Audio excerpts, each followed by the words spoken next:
So ayun guys, no, so as update for today sa oras na to, itong ilog ng Daraitan ay talagang malaki na nga ho ito, no. So dito sa kinalalagyan ko na to, kung mapapansin nyo yung dati kong recrop dyan, ang taas nun ay 1 meter dun sa first layer, 1 meter din dun sa second layer, and yet ito naubos na siya.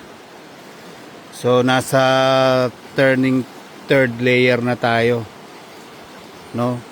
So pag itong third layer na to umabot na rito, siyempre susunod na dyan ay fourth layer, then ito na yon, campsite na. So siyempre pag inaabot na tayo dyan sa third layer na to at umabot na rito, abay medyo kailangan na mag-isip-isip at kailangan ng maghanap ng evacuation.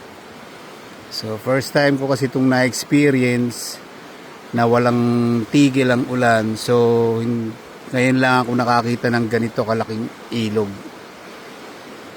At ang lawak ng area niya, kasi ito dati itong area na to, malayo na to para sa ilog eh.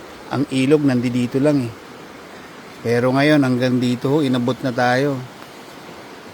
And kung magpapatuloy pa yung ulan, posibleng lumaki pa ng lumaki ang pinakang daloy ng tubig.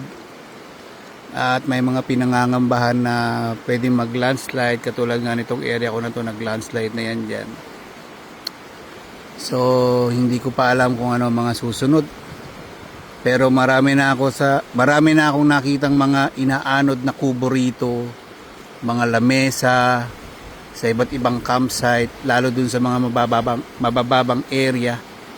So kaya katulad niyan, no, inaanod yan, no, yung lamesa. Ayun, kubo, oh. Ayun, kubo ba yan? Parang.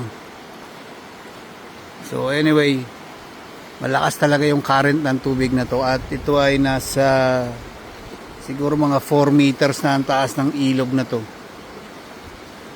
Ayan, oh, sayang yan, oh. Lamesa. Inaanod na lang or sadyang inanod na. So hindi lang ho yan yung mga nakikita ko, marami pa ako nakikita talagang inaanod yan, o mga tingin ko kubo na yan. So ayun, ang hindi ko lang humalaman pagdating ng gabi, kung ako ba'y matutulog pa o hindi na, kasi medyo nakaka-alarma na yung taas niya. Taas na ho kasi to. Ang problema pa, kinukutkot yung lupa. So talagang possible na mag-landslide. Ngayon yung recrop ko naman na dati dyan, siguro naman nandiyan pa rin naman yan. At hindi naman basta-basta matitibag yun. Alang syempre yung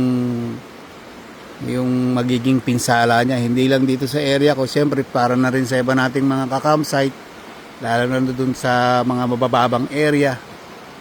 So yun ang wino-worry, sama mo pa ng ganitong klima na parang hindi nagbabago yung klima. O yan po, oh. Meron tayong isang may encounter kubo. Ayan, inaanod na. 10 kubo to, oh. So yan, 10 kubo nga. Mukhang hindi na rin nakayanan isalba, kaya inaanod na. Ang problema niyan, magbabara pa yan doon sa mga maliliit na dadaluyan ng tubig na to. So kakaiba, first time ko tong na-experience. Pero sabi ko hindi ako alis dito. Kailangan ko rin malaman kung ano pa ang mga susunod na kaganapan. Yan, 10 kubo yan, oh. Inaanod na.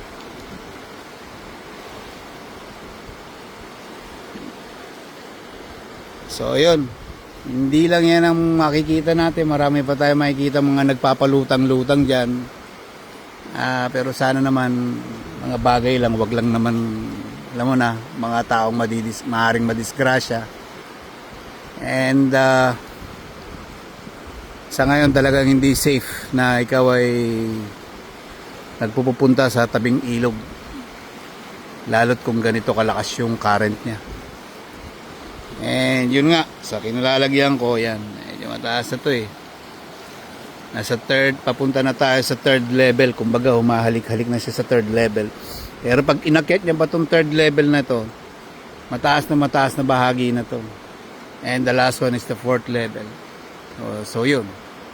Aabuti na yung ating campsite. So yun lamang ang update natin dito sa May Daraitan, Tanay Rizal. And again, keep safe everyone kasi talagang masama ang ating panahon. And especially dyan sa mga taga Manila and sa lahat ng parte ng ating bansa. Ingat po. Teka, ano ba ito? Rep na yata itong inaano da. Mukhang rep yata ito. Ito, kubo na naman oh. Kubo. Ay talaga naman oh. Rep nga. Inaanod. Ano ba yung nakasulat? Ay nako po. Talaga naman. Medyo kakabahan ka na ng konti. So yun lamang. Keep safe everyone. Maraming salamat po sa lahat ng nakapanood.